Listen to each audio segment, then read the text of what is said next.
All right, here we are back with another FE trainer panel. Today we have three of our FE trainers with us. Jamie Rothermick up in the top left corner, Travis Wilson down in the bottom left corner, and Ryan Page, of course, down in the bottom right. Today, guys, we want to talk about the topic of, and let me phrase this question as specific as I can here. Does the scale not moving always mean that I am doing something wrong? I mean, obviously, if the scale's not moving, it could definitely mean that something's off with your consistency, your program, your intensity, your nutrition, whatever. But let's assume that I'm doing the right things and I'm stepping on that scale and it's just not moving. I want it to move, but it's not moving. So am I doing something wrong here? What's going on? No, not at all. I mean, as you said, there is a caveat that you could be doing something wrong Right. in your nutrition, stress, sleep, training, etc. But just because you jump on the scale and you don't see that scale weight moving, there's so many other factors that can come into play as far as gaining skeletal muscle mass. When you gain skeletal muscle mass, you carry more fluid as well. So you could logically be gaining skeletal muscle mass, pound and a half, 2 pounds of skeletal muscle mass, lose 2 pounds of fat, which is a tremendous amount, and never see that scale move at all. Yeah. So yeah, I mean, it is, you're not necessarily doing anything wrong. The body's such a science, right, Jamie? Like there's just Mhm. so much stuff going on in there. I mean, we try to we try to simplify it as much as we can with just Yeah, pounds, but the body's such a science, right? we make it so black and white, but there is Mhm. such a large gray area of activity.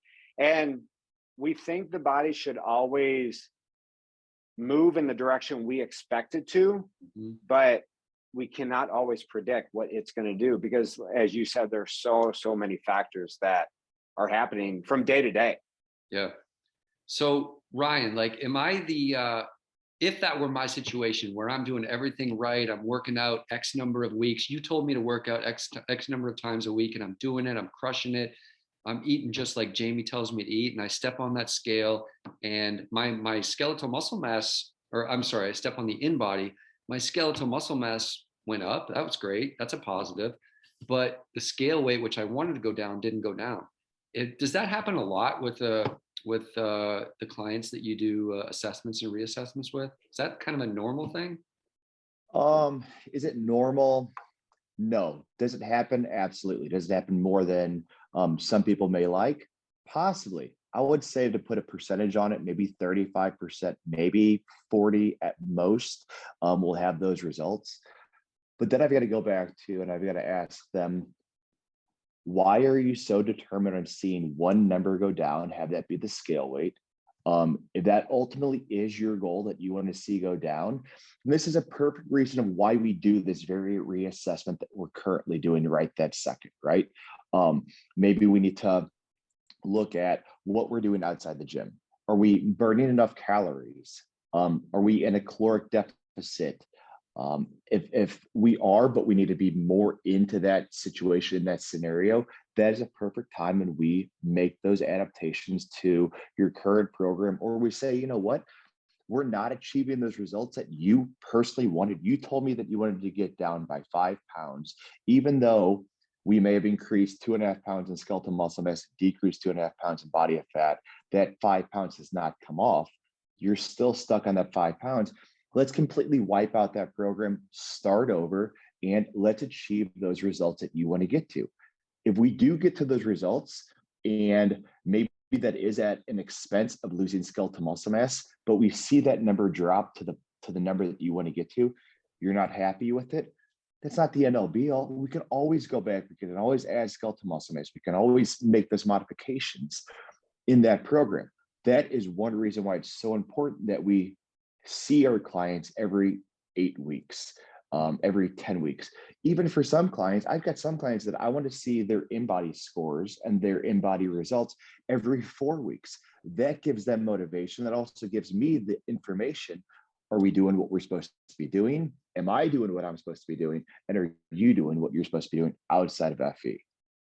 So that, yeah, I mean, there's definitely some modifications that can be made, and you guys are experts at making those. But it is possible that I'm doing all the right things, and my caloric deficit and all that stuff is right on, and the body's just not ready to release that weight.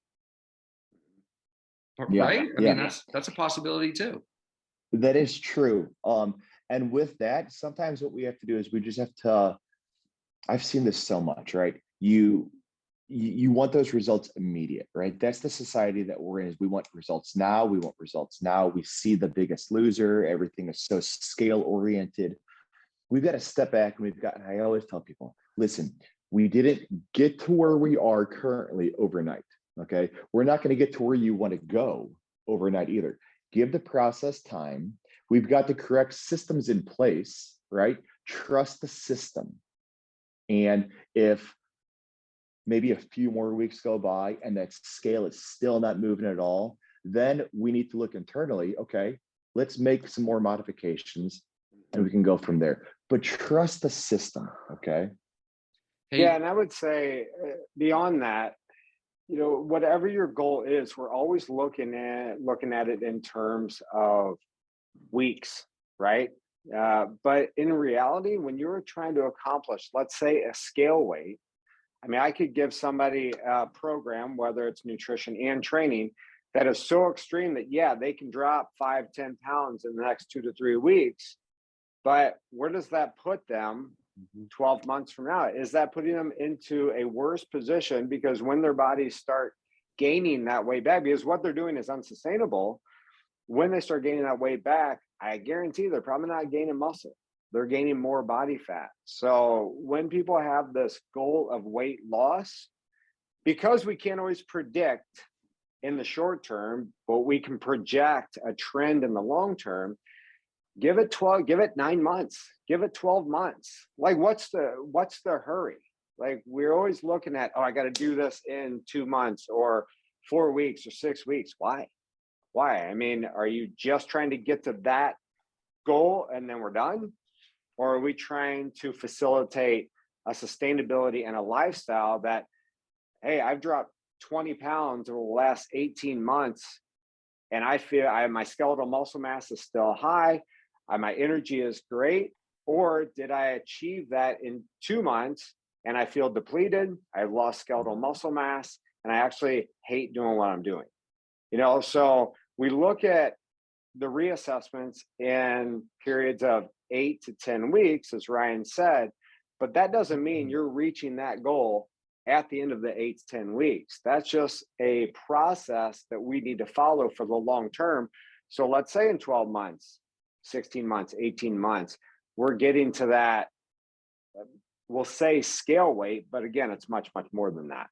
yeah. So I mean, I want to make sure that people out there know that they're not alone with this dilemma, that it's happening a lot. And maybe one of you guys can give me an example of and put this kind of in perspective. Don't give me a name or anything, but just an example of a client that you work with or are working with where this exact dilemma or story is actually happening right before your eyes. Yeah, so I actually have a perfect example. I have a client. She's been working out with me for about 2 months now. Just a couple of days ago, we're just talking about nutrition and how she's feeling, working out wise, and she's like, it's weird that I haven't really been seeing a difference on the scale. I've been 2 months. I'm coming 3 times a week. What's going on? Yeah. So that's when I'm diving in. Like, well, there's the variables are out there, right? So it's either sleep, food, even body type. I mean, everyone's so different. Nobody's the exact same. So everyone can lose weight, gain weight very differently. And that's where I was telling her that, this is one of the main reasons why we do an InBody, because here, instead of just looking at a scale and you just see a number and then that's it, here's a whole paper of, your skeletal muscle mass, your body fat, where you're gaining that muscle, where the water intake's coming from. It just gives you a broader perspective of what is really going on internally. And, to kind of carry off of what Jamie was saying, I think so many people want to rush into this. They just want to be like, I want to have these results right away. But if that was the case, then obesity wouldn't be one of the top 5 reasons why people are dying. There's people that I think social media has a lot of impact on this, is that all these people are like pushing out like, oh, I got this diet in 2 months or just 4 weeks. I was able to lose X amount of pounds, when in reality, it probably took them longer, or in their case, their metabolism's higher. They can burn that fat. And that just gives that false narrative to everyone else, where someone who's been working their ass off takes a little bit longer. But, for her perspective, I was able to kind of put it into where she can see the results on paper more than she can see just on a scale, because that skeletal muscle mass, turning that excess fat into muscle, sure, the weight's not going to disappear, but you're going to gain that healthy tissue.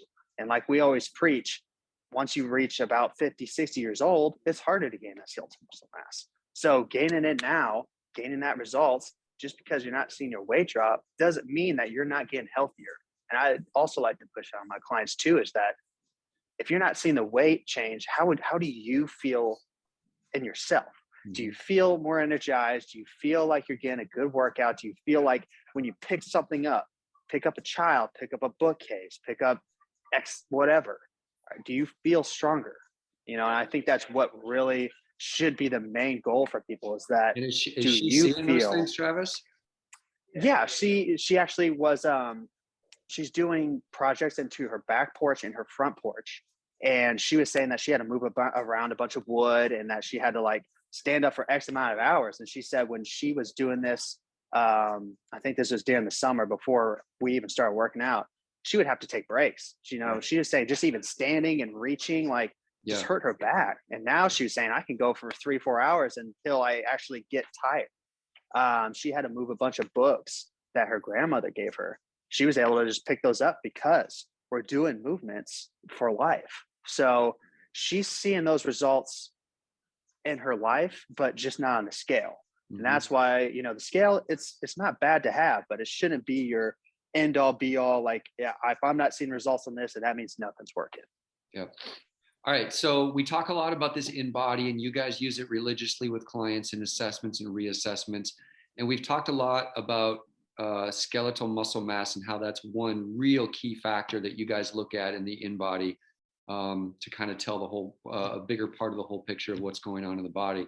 Is there another 1 or 2 key factors that you look at from that InBody report outside of scale weight and skeletal muscle mass that people should be aware of that should be on their radar? Ryan, you do most of these, so why don't you take this one? I think you can speak better than I can about it. Yeah, so if we're looking directly at the InBody, at the results, there are a couple things we can look at. For instance, what I always look at, I like to look at where is that muscle distributed throughout the body, right? It'll give you direct results as far as right arm, left arm, the trunk, the right leg, the left leg. A lot of times I'll see people, older individuals, where they may be lacking skeletal muscle mass in their lower limbs. So we will design a program to focus a little bit more lower body strength. When we see those results go up and there is more skeletal muscle mass, or a better percentage, a better proportion on lower body, that's a huge indication of success right there. Travis kind of spoke on it a little bit, but we do track weights from week 1 to week X. If it's 8, if it's 10, if it's 12, we are able to go back and say on this certain exercise, we've gone from X amount to whatever that progression is. Have that be in 4 weeks, have that be in 12 weeks. There is tangible evidence 9 times out of 10 that the muscle itself is increasing in strength. The belly of the muscle is getting stronger. Those fibers are more dense. There's also indication of better performance at work, happier life. Unfortunately, the InBody does not show that stuff. But that doesn't mean that those are not things that we need to take focus on, right? I know, Barkley, that this is all about scale weight, and I think that may be an issue with kind of what society is. We're so stuck on one little goal that we don't want to look at the bigger picture, right? They always say you can't see the forest through the trees. Step back, take a look at everything that is happening. 9 times out of 10, there is success in a number of different variables. And unfortunately, sometimes the number that people are stuck on, that scale weight, does not move. And I think that comes back to us coaching those individuals. Listen, let's look back and let's really see what successes we've had, what wins have we had over these last number of weeks. Which is what I want to know real quick from you, Ryan. The clients that you've worked with for a while now, that you've done a lot of reassessments with, do they get as geeked up about a positive win with skeletal muscle mass as they do with a positive win on scale weight? Like, if are they as excited about skeletal muscle mass as you are at this point? Are you They actually to are. that point? No, they actually are. And I think it really depends on the body type, right? If there's somebody who needs to lose 65 pounds, their skeletal muscle mass is probably over 100 percentile for that age, that gender, all of that stuff. So their focus needs to be on losing total weight, okay? And the majority of that should be on body fat mass. But yes, we have preached so much how important skeletal muscle mass is. And Travis, like what you said, as we get older, the ability to hold on to that is so freaking hard. And it's so important just for overall health and overall mobility. So I do feel that with kind of our verbiage that we use at FE, our clients are finally understanding that, yes, this variable, this number means a hell of a lot more in the scheme of health, in the scheme of life, than how much I weigh on the planet Earth, because really that shows nothing. Cool. All right. All right. So let's wrap this up. But I think real quick, the main point or the main moral of the story here is measure results in totality of the whole body and not just that scale weight. And I think that's just the message that we preach a lot at FE, I know for sure. And hopefully we can just keep getting that message out, because I don't think our society really understands that as a whole today. So hopefully we helped a few people here today maybe understand things in a better perspective. But just real quick around the horn, real quick last thoughts from you guys. Jamie, go. Scale weight is a data point and it shouldn't be discarded. But in the whole scheme of things, it can be a very minor point. And one thing that we didn't talk about, we alluded to, was carrying more skeletal muscle mass reduces risk of bone issues like losing bone mineral density. It reduces risk of the big ones, from obesity to heart disease to cancer to even Alzheimer's. So if I never lose another pound, even if I want to, I'm going to keep training because of those factors, not just because I'm looking for another 5 to 10 pounds off the scale. Ding, ding. Travis, you got those thoughts real quick? Yeah, I could say that it takes time. This is a long-term goal. It doesn't happen overnight. And again, just saying, if this was easy and people could get this results in a month, obesity wouldn't be a thing. Just takes time. You got to stay consistent. You got to keep that mentality of you will get healthier. The more that you're consistent with it, the more you're going to see those results, the more you're going to feel healthy, and the more that you're just going to enjoy life, that you're going to be able to do things just easier because you're so consistent. Cool. Ryan, last thoughts, wrap it up for us. Yeah, I mean, number one, are you feeling better? Like just in general. Are you having more fun with your kids? Do you feel better about yourself? Maybe your performance has increased on the golf course. There's so many different things out there. Are you living a better life because we've implemented these healthy lifestyle changes? And hopefully the answer is yes. All right, cool. Thanks, guys. Let's cut it off there. Good stuff. And everybody go out and, InBody isn't exactly at every store or whatever, and it's certainly expensive to have your own, but definitely look into the whole InBody experience as a way to measure what's going on with the body as a whole, and check in with FE if you need to get an InBody read. Thanks, everybody. We'll see you on the next trainer panel. Thanks, Bye, boys. guys. See you, everyone.